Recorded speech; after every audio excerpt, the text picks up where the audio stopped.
हरे कृष्णा। सभी का स्वागत है। श्रीमद् भगवत गीता का पाठ आज हम शुरू करने वाले हैं। ये भगवत गीता जो श्री कृष्ण ने स्वयं बोली थी, अर्जुन के लिए तो बोली ही थी, हम सब लोगों के लिए भगवत गीता कृष्ण ने बोली थी। तो आज हम इसका आरंभ करने वाले हैं। सबसे पहले हम पहले दो अध्यायों का हम सार करेंगे कि इन दोनों का सार क्या है, पूरे अध्याय में भगवान कहना क्या चाहते हैं, वो सार हम करेंगे हिंदी में, पहले अध्याय का भी और दूसरे अध्याय का भी। उसके बाद हम श्लोक वाइज भगवत गीता सीखेंगे, एक एक श्लोक का एक एक शब्द का मीनिंग हम जानेंगे और भगवत गीता में भगवान हमें कहना क्या चाहते हैं वो सब हम जानेंगे।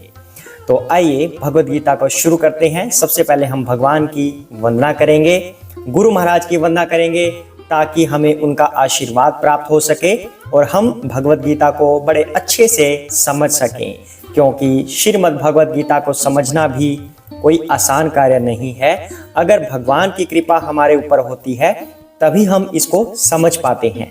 तो आइए गुरु महाराज की और भगवान की वंदना करते हैं। हरे कृष्णा। ओम ज्ञानतिमिरान्धस्य ज्ञानाञ्जनशलाकया चक्षुरुन्मीलितं येन तस्मै श्रीगुरुवे नमः। श्रीकृष्ण चैतन्य प्रभु नित्यानंद श्री अद्वैत गदाधर श्रीवासादि गौरभक्तवृंद। हरे कृष्णा कृष्णा कृष्णा हरे हरे, हरे राम राम राम हरे हरे, हरे कृष्णा। तो अब हम वंदना कर चुके हैं गुरु महाराज की। अब श्री कृष्ण के अंदर अपनी रुचि को जगाने के लिए, उनके प्रति भक्ति भाव को जगाने के लिए हम एक दो लाइन का एक छोटा सा गीत भगवान के लिए गाएंगे, ताकि हमारा भगवान के प्रति प्रेम बढ़े, भक्ति बढ़े। अगर प्रेम और भक्ति श्री कृष्ण के प्रति होगी तब गीता हमें ज्यादा समझ आएगी। हरे कृष्णा। तो सभी साथ में गाएंगे। हरे कृष्णा कृष्णा कृष्णा हरे हरे, हरे रामा राम राम हरे हरे, हरे कृष्णा कृष्णा कृष्णा हरे हरे, हरे राम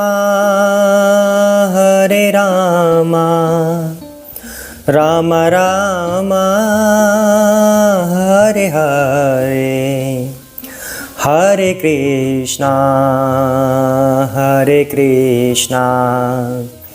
कृष्णा कृष्णा हरे हरे, हरे राम राम राम हरे हरे, हरे कृष्णा। श्री कृष्ण के चरणों में हम दंडवत प्रणाम करते हैं। भगवान श्री कृष्ण से हम आशीर्वाद मांगते हैं कि हे प्रभु, हम आपके चरणों में हमेशा ऐसे ही नतमस्तक रहें, आपके चरणों का आशीर्वाद हमें सदैव प्राप्त हो, आपकी ही शरण में हम रहें, सदैव हम आपकी भक्ति में रहें, आपकी भक्ति के लिए दूसरों को भी प्रेरित करते रहें। इतना बड़ा महाभारत का युद्ध आपके समक्ष हुआ है और आपने ही पांडवों को आशीर्वाद दिया था, तब पांडव जीत पाए थे, वरना पांडव कैसे जीतते। खाटू श्याम की मदद से आपने हमें बताया हुआ है, जब वो बारबरीक के अवतार में थे, कि पांडवों को तो मैंने कहीं नहीं देखा जीतते हुए, मैंने तो सिर्फ स्वयं आपको देखा है श्री कृष्ण, पर आपकी वजह से ही पांडव जीत हासिल कर पाए थे। तो हम श्री कृष्ण को प्रणाम करते हैं कि हे प्रभु, हमारी भी सदैव ऐसे ही रक्षा करना, अर्जुन के जैसे ही हम भी आपके भक्त बने, ऐसी हम आपसे प्रार्थना करते हैं। और ये हमारा श्रीमद् भगवत गीता का पाठ सफल हो, आपका आशीर्वाद हमारे साथ हो, ऐसी हम आपसे प्रार्थना करते हैं। तो श्री कृष्ण का नाम लेकर आइए कथा आरंभ करते हैं। हरे कृष्णा। तो तो अध्याय नंबर 1 जैसे कि पहले भी चर्चा हो चुकी है कि सैन्य निरीक्षण, इसमें स्टेज सेट होगा पूरी महाभारत का कि किस तरह से कौन कौन सी सेना कैसे खड़ी है। तो पहला श्लोक हम अवश्य करेंगे, उसके बाद हम भगवत गीता का सार करेंगे सिर्फ फर्स्ट अध्याय का, उसके बाद नेक्स्ट एपिसोड में सेकंड अध्याय का। तो पहला अध्याय आरंभ करते हैं। हरे कृष्णा। धृतराष्ट्र उवाच धर्म क्षेत्रे कुरुक्षेत्रे समवेतायुयुत्सवः मामकाः पांडवाश्चैव किम कुर्वत संजय। हरे कृष्णा।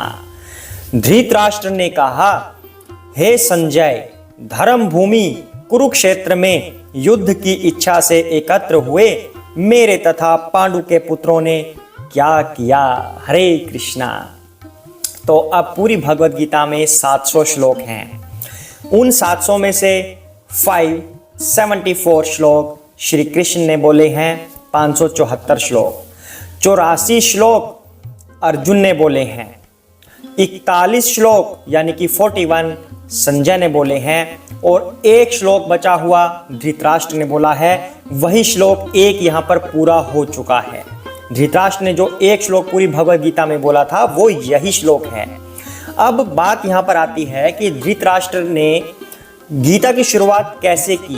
भगवत गीता की शुरुआत भगवान ने धृतराष्ट्र से ही क्यों करवाई। इसके कई कारण हैं।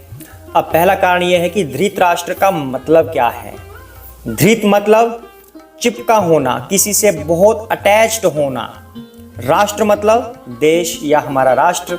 तो धृतराष्ट्र का मतलब कि अपने राष्ट्र से चिपका रहना, यानी कि हम लोग भी तो ऐसे ही हैं, हम भी अपनी भौतिक वस्तुओं से चिपके रहते हैं। तो धृतराष्ट्र वहां पर कॉमन मैन को रिप्रेजेंट कर रहा है, यानी कि हम जैसे लोगों को रिप्रेजेंट कर रहे हैं धृतराष्ट्र। तो जब कोई प्रश्न पूछेगा तभी तो भगवान आंसर देंगे। तो धृतराष्ट्र से ये शुरुआत करवाई गई है। दूसरा एक और कारण क्या होगा। दूसरा कारण ये होगा, धृतराष्ट्र ने कहा कि मैं सुनना चाहता हूं कि मेरे तथा पांडु के पुत्रों ने क्या किया।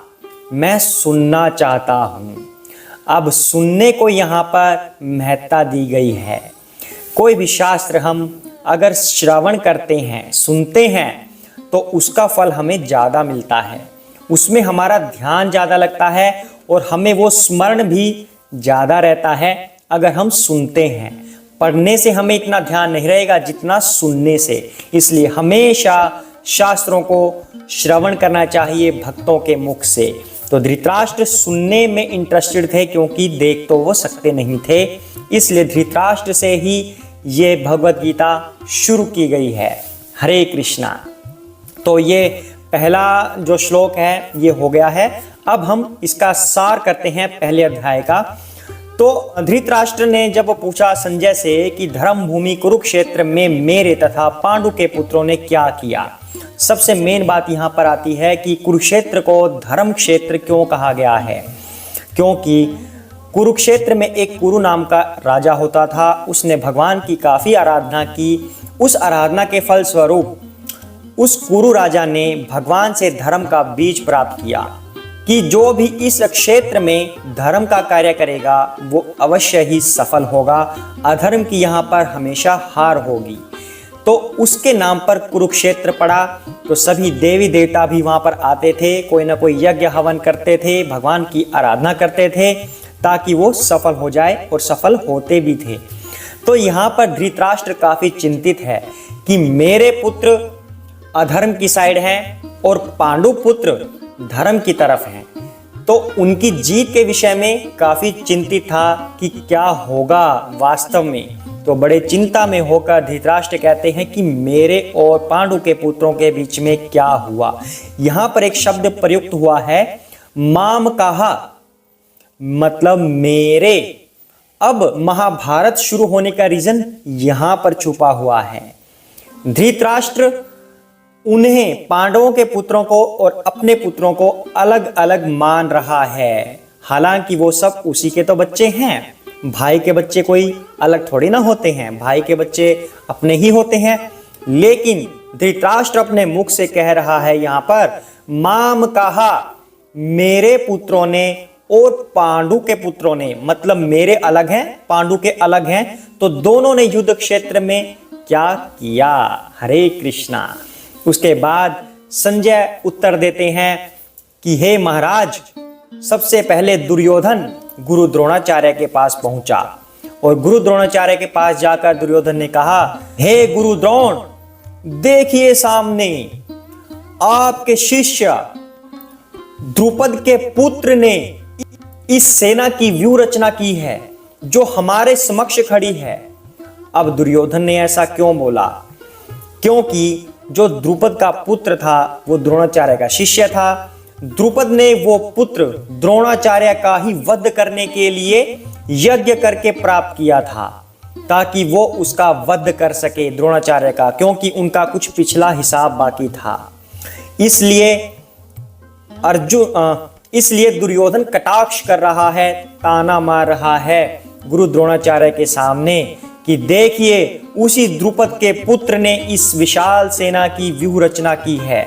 उसके बाद दुर्योधन बताते हैं द्रोणाचार्य को कि इनकी सेना की रचना कैसी है। सबसे पहले दुर्योधन कहता है, देखिए उस सेना में भीम, इतना डर था उसके मन में भीम के प्रति। भीम ने प्रतिज्ञा की थी कि तुझे मैं अपनी जांघ पर रखकर मारूंगा, फाड़ दूंगा, तुम्हारे रक्त से द्रौपदी के बाल धोऊंगा मैं। तो उसके मन में इतना डर था और जिसके प्रति इतना भय होता है उसी का नाम पहले आता है, क्योंकि वही मस्तिष्क में घूमता रहता है। तो दुर्योधन ने कहा कि भीम, दूसरे नंबर पर फिर अर्जुन। हालांकि अर्जुन ज्यादा डैमेज करने वाले हैं, लेकिन भीम इतना शक्तिशाली है और दुर्योधन के मन में भीम का डर सबसे ज्यादा है। तो पहले बोला भीम, फिर बोला अर्जुन। उसके बाद उसने और धनुर्धरों के नाम लिए। कौन कौन से धनुर्धरों के नाम लिए? कहते हैं भीम, अर्जुन, युयुधान, विराट और द्रुपद। युयुधान कौन है? श्री कृष्ण के सारथी हैं, महाशक्तिशाली हैं। विराट कौन है? जहां पर पांडवों ने अपना ज्ञातवास बिताया था।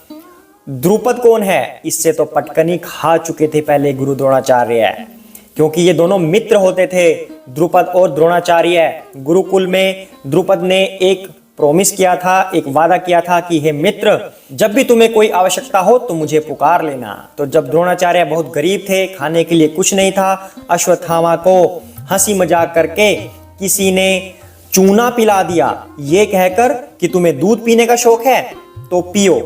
तब गुरु द्रोणाचार्य बड़े ही निराश हुए कि हम इतने गरीब हैं, अपने बच्चे के लिए मैं दूध भी नहीं ला सकता। तब उसे याद आया कि मुझे द्रुपद के पास जाना चाहिए। उसने कहा था कि हम दोनों मित्र हैं और हमेशा मैं तुम्हारे साथ रहूंगा। लेकिन द्रुपद ने क्या कहा? क्योंकि द्रुपद राजा बन चुका था, शक्तिशाली राजा बन चुका था, द्रुपद ने कहा मित्रता तो बराबरी वालों में होती है, तुम कौन हो? तो इस तरह से तिरस्कार कर दिया। तब गुरु द्रोणाचार्य ने निश्चय किया कि इसको सबक सिखाना होगा। तब कौरवों को भी प्रशिक्षित किया, पांडवों को भी। पहले कौरवों को भेजा जो हार कर आ गए, फिर पांडवों को भेजा। पांडव उसे बंदी बनाकर ले आए। बंदी बनाने के बाद फिर गुरु द्रोणाचार्य ने उसे छोड़ दिया, ये कहकर कि जा, मैंने तुम्हारे प्राण बख्शे।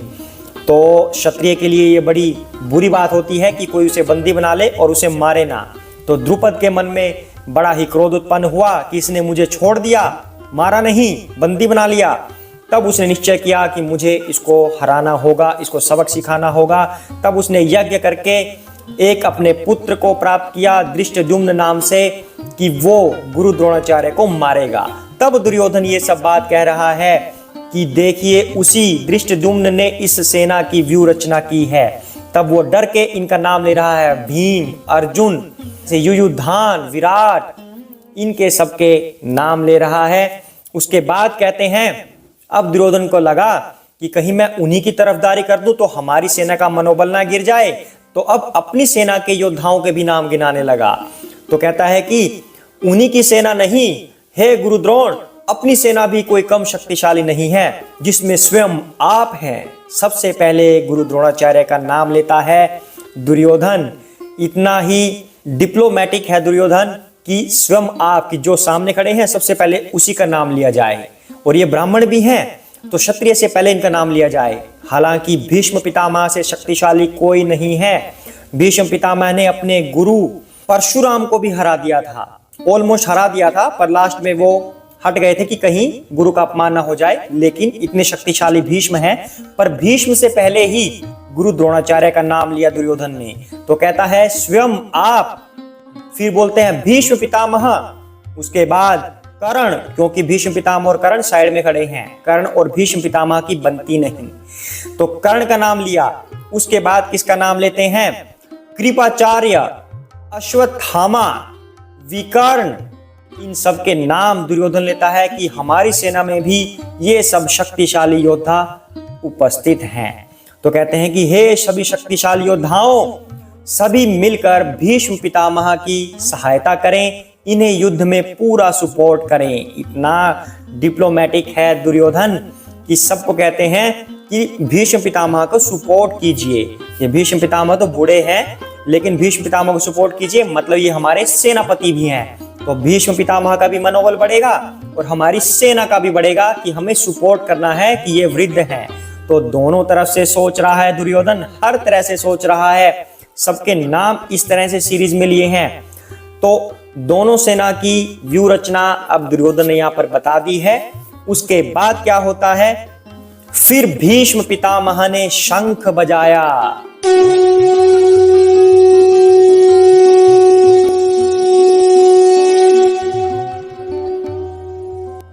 उसका शंख सुनकर सब जगह कोलाहल मच गया। इतनी तेज ध्वनि थी उस शंख की, लेकिन जो भीष्म पिता का शंख था, एक हारे हुए व्यक्ति थे भीष्म पितामह, कि मेरा ये पौत्र गलत कार्य कर रहा है, अधर्म का साथ दे रहा है। शंख किसका सूचक है? भगवान श्री कृष्ण का सूचक है शंख। अर्थात अगर शंख को किसी के मस्तक पर लगा दिया जाता था तो सारी विद्या उसके पास आ जाती थी।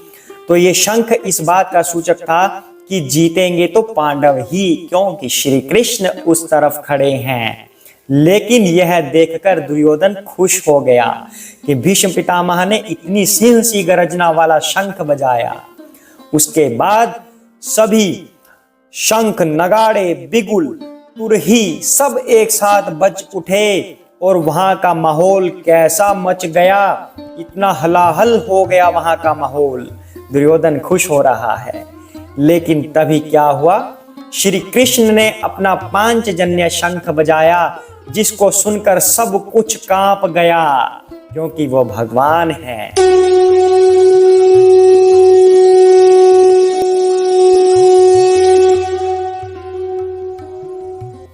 उसके बाद भीम ने अपना देवदत्त नाम का शंख बजाया, अर्जुन ने अपना पौंड्रक नाम का शंख बजाया, युधिष्ठिर ने कौन सा शंख बजाया था? अपना अनंत विजय नाम का शंख बजाया, नकुल ने सुघोष नाम का शंख बजाया, सहदेव ने मणिपुष्पक नाम का शंख बजाया। हरे कृष्णा। तो अब यहाँ पर एक बात ध्यान देने योग्य है कि जब दुर्योधन की तरफ से शंख बजाए गए तब उनका कोई नाम नहीं लिया गया। जब पांडवों की तरफ से शंख बजे तो सबके शंख का कोई ना कोई नाम है, क्योंकि ये पवित्र शंख हैं, डिवाइन पावर है इनकी तरफ, भगवान खड़े हैं। उसके बाद क्या हुआ? वो ध्वनि वहां पर इतनी कोलाहलपूर्ण हो गई, इतनी तेज ध्वनि हो गई कि सब कांपने लगे। दुर्योधन की तरफ वाले सभी कौरव जितने सैनिक थे सभी कांपने लगे, डर का माहौल वहां पर बन गया। दुर्योधन भी भयभीत हो गया। इतनी कोलाहलपूर्ण ध्वनि थी श्री कृष्ण के शंख की, पांडवों के शंख की। उसके बाद क्या हुआ? अब हनुमान जी से अंकित ध्वजा वाले रथ पर अर्जुन बैठे हुए थे। उन्होंने अपने हाथ में बाण उठाया और बाण चलाने के लिए तत्पर हुए, लेकिन अभी बाण चला नहीं। अब यहां पर एक बात आई है, हनुमान जी से अंकित ध्वजा। हनुमान जी की क्या स्टोरी है यहाँ पर? हनुमान जी और भीम का एक बार आमना सामना हुआ, जब भीमसेन गए थे कुछ फ्लावर्स लेने के लिए द्रौपदी के अनुग्रह पर। तब रास्ते में पहाड़ों के पास जाते हुए हनुमान जी मिले वृद्ध अवस्था में, पर भीम उन्हें पहचान ना पाए। हनुमान जी की बहुत लंबी पूंछ थी भीम को ठोकर लगी पूंछ से, गिर पड़े। तो हनुमान जी से शुरू में उन्होंने प्रार्थना की कि कृपया आप अपनी पूंछ को साइड कर लीजिए और मुझे रास्ता दीजिए। हनुमान जी बोले, अरे बेटा, मैं तो वृद्ध हो चला हूं, मुझसे नहीं उठा जाता, तुम ही इसे साइड में कर दो। तो भीम ने कहा, अच्छी बात है, मैं ही साइड में कर देता हूं। तब पूंछ को उठाने का पूरा जोर लगाया, जितना जोर था भीम में, नहीं उठी। जब पूरा जोर लगा लिया तब भीम को ऐसा शक हुआ कि ये कोई साधारण पुरुष नहीं हो सकता, मुझ में 10,000 हाथियों का बल है, ये पूंछ मेरे लिए तो चुटकी का काम होना चाहिए, लेकिन हिल भी नहीं रही। तब भीम ने हाथ जोड़कर हनुमान जी से पूछा, हे वृद्ध, कृपया बताइए आप कौन हैं? मेरे सामने कोई टिक नहीं सकता, लेकिन मैं आपकी पूंछ को हिला भी नहीं पाया, तो आप कोई साधारण पुरुष तो नहीं हो सकते, कृपया अपना परिचय दीजिए। तब हनुमान जी ने बताया, तुम भी पवन सुत और मैं भी पवन सुत, दोनों ने आलिंगन किया। दो भक्त मिले, तो जब दो भक्त मिलते हैं तो कैसा दृश्य होता है, देखते ही बनता है। तब हनुमान जी ने भीम को ऐसा आशीर्वाद दिया कि जब तुम युद्ध करने जाओगे तब मैं तुम्हारे साथ होऊंगा, जब तुम गदा चलाओगे तो उस गदा में मेरी गदा का बल होगा, जब तुम चीखोगे हा ऐसे करके, तब उस चीख में मेरी भी चीख मिल जाएगी। तब जब भीम युद्ध में चीख रहे थे, उनकी चीख सुनकर तो वैसे ही आधे सैनिक हार्ट अटैक से मर गए। उनकी इतनी गर्जना थी, खुद की गर्जना ज्यादा थी, साथ में हनुमान जी की मिल गई तो इतनी पावर थी।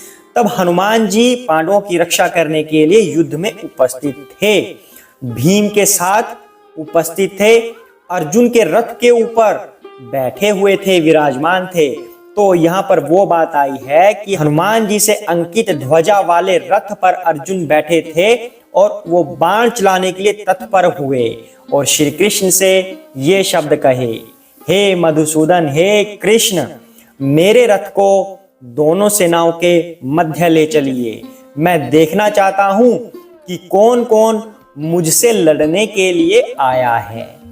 तब क्या था, श्री कृष्ण को मिल गया मौका भगवत गीता सुनाने का, क्योंकि श्री कृष्ण को तो पूरी सृष्टि, सभी अनंत कोटि ब्रह्मांडों के लिए भगवत गीता सुनानी थी। तब श्री कृष्ण अपने रथ को दोनों सेनाओं के मध्य ले गए, लेकिन चालाकी से। अब श्री कृष्ण चाहते थे कि अर्जुन अपने हथियार डाल दे, जब अर्जुन हथियार डालेगा तब मैं भगवत गीता सुनाऊंगा। तो जो उनका वीक पॉइंट था अर्जुन का, श्री कृष्ण गुरु द्रोणाचार्य और भीष्म पितामह के सामने रथ को लेकर चल दिए और कहा, देखो अर्जुन, ये है तुम्हारे शत्रु भीष्म पितामह, गुरु द्रोणाचार्य और ये सभी कुटुंबी।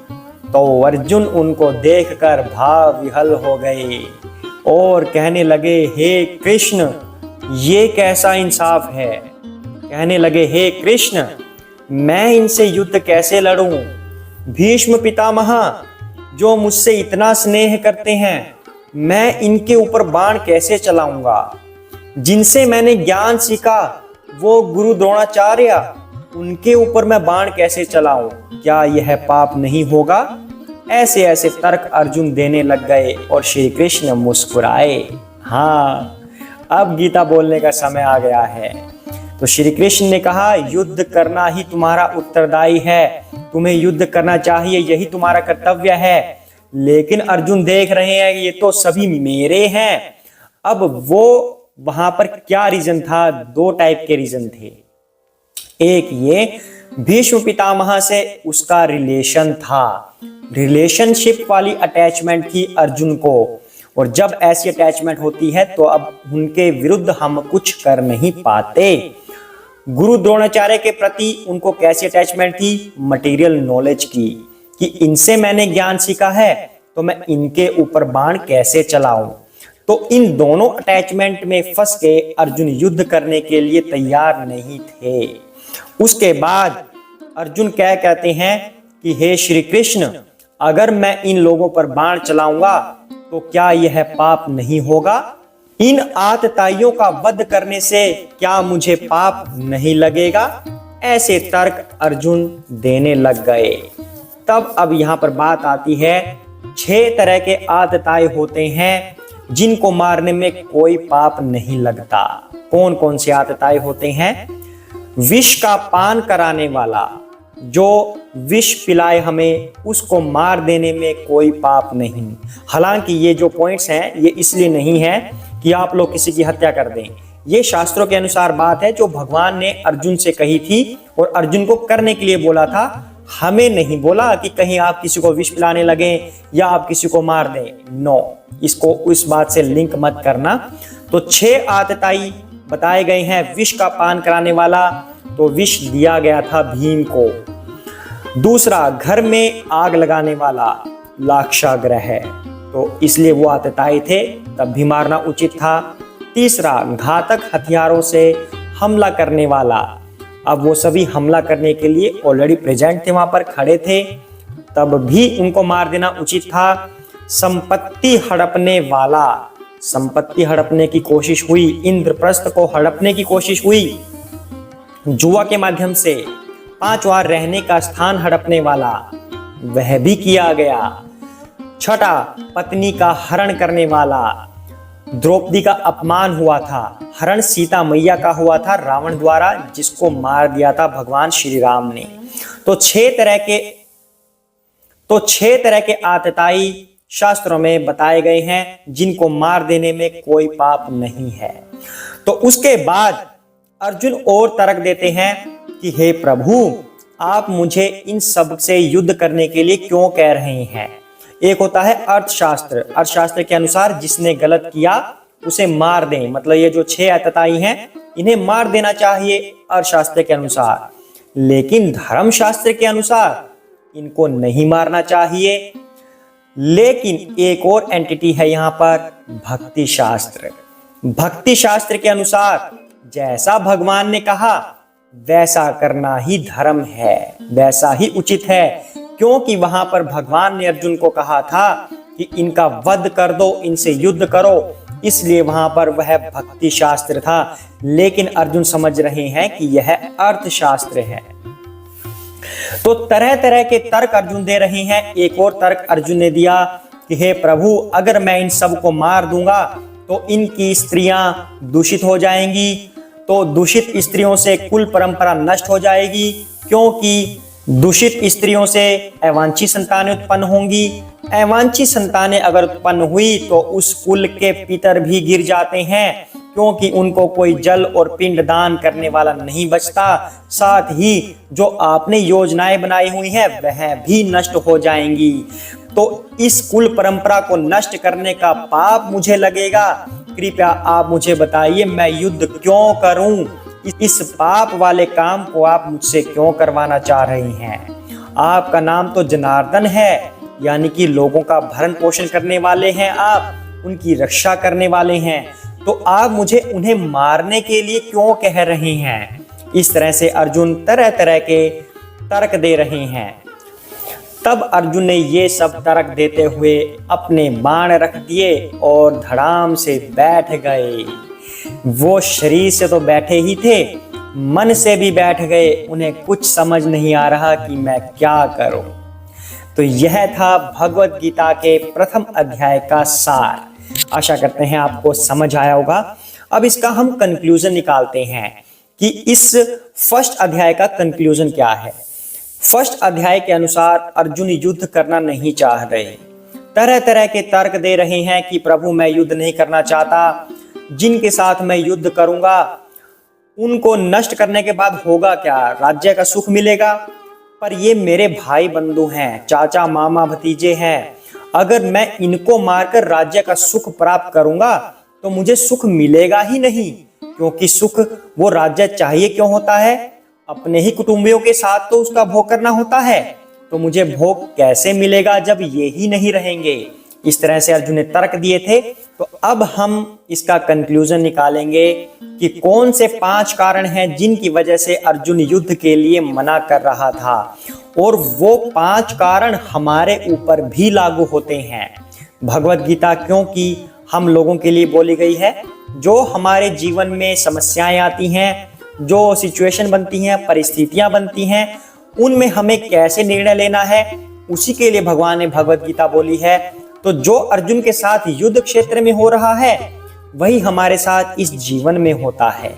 तो 5 कारणों को जानते हैं जो हमारी भक्ति में बाधक हैं और अर्जुन के युद्ध करने में बाधक हैं, क्योंकि भगवान की वाणी का पालन करना अर्जुन के लिए भक्ति है।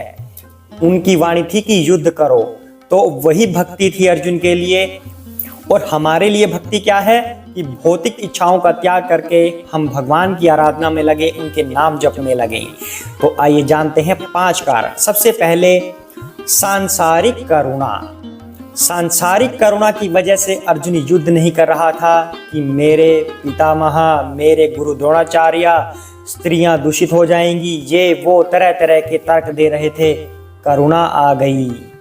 हमें करुणा क्या आती है भक्ति में जाते हुए कि मेरे कुटुंबी, मेरी पत्नी ऐसे बोलेगी कि तुम मुझे छोड़कर जा रहे हो, मेरा क्या होगा। इस तरह से करुणा आ गई, मैं नहीं जाऊंगा तुम्हें छोड़कर। तो भक्ति में बाधा आ गई, सांसारिक करुणा। दूसरा क्या है, आनंद भोग की इच्छा। अर्जुन को यह था कि राज्य का सुख कैसे मिलेगा अगर मेरे कुटुंबी साथ नहीं होंगे, तो मैं उसका भोग कैसे करूंगा, मतलब भोग नहीं हो पाएगा। इसलिए वो युद्ध से विमुख हो रहा था। हमारे साथ क्या होता है कि अगर मैं भक्ति में जाऊंगा तो जो आनंद अभी ले रहा हूं फिर नहीं ले पाऊंगा। प्याज खाता हूं, कुछ मीट खाता हूं, कुछ और खाता हूं, आनंद आ रहा है, डिस्को जा रहा हूं, मजा आ रहा है, ये सब मजे मेरे बंद हो जाएंगे। सांसारिक भोग की इच्छा। तीसरा कारण पारिवारिक कुल परंपरा नष्ट हो जाना। अर्जुन के सामने तो ये तर्क था कि स्त्रियां दूषित हो जाएंगी, कुल परंपरा नष्ट हो जाएगी, इसलिए युद्ध से विमुख था। हमारे सामने क्या आता है, अगर हम ब्रह्मचारी बन गए तो संतानें कैसे उत्पन्न होंगी, हमारा वंश कैसे बढ़ेगा, इसलिए हमारी कुल परंपरा नष्ट हो जाएगी, हमारा वंश आगे नहीं बढ़ेगा, इसलिए हम डर जाते हैं। पर वंश तो पशु भी बढ़ाते हैं, तो क्या पशुओं को मुक्ति मिलती है? जरा सोच कर देखिए। हम पशु नहीं हैं, हम मनुष्य हैं, हमें भक्ति करनी चाहिए। तो ये तीसरा कारण था जिस वजह से अर्जुन युद्ध नहीं लड़ना चाह रहे थे। चौथा कारण है पाप का भय। अर्जुन कह रहे थे कि हे प्रभु, हमें पाप लगेगा उन लोगों को अगर हम मारेंगे। पाप का भय। हमारे सामने क्या होता है, माता पिता को छोड़कर जाएगा तो पाप का भागी बनेगा। माता पिता भी कह देते हैं कई बार, हमें छोड़कर तू जाएगा, तेरी भक्ति कभी सफल नहीं होगी, हमें इतना कष्ट देकर तू जा रहा है, हमें छोड़कर जा रहा है। पुत्र सोचेगा, नहीं, मैं इस पाप का भागी नहीं बनूंगा, मैं छोड़कर नहीं जाऊंगा। कंफ्यूज हो गया, भक्ति नहीं करनी, भक्ति में बाधा। पांचवा, निर्णय न ले पाना। अर्जुन निर्णय नहीं ले पा रहे थे, युद्ध करूं या ना करूं, हमारा सब कुछ हड़प लिया, युद्ध करना चाहिए, द्रौपदी का अपमान किया, युद्ध करना चाहिए, लेकिन ये मेरे सगे संबंधी भी तो हैं, मेरे पितामह भी तो सामने हैं, गुरु द्रोण भी तो हैं, ये सब मेरे भाई बंधु भी तो हैं, इनको मैं कैसे मारूं? कंफ्यूज हो गए, युद्ध करूं या ना करूं, निर्णय नहीं ले पा रहे थे। यही काम हमारे साथ होता है।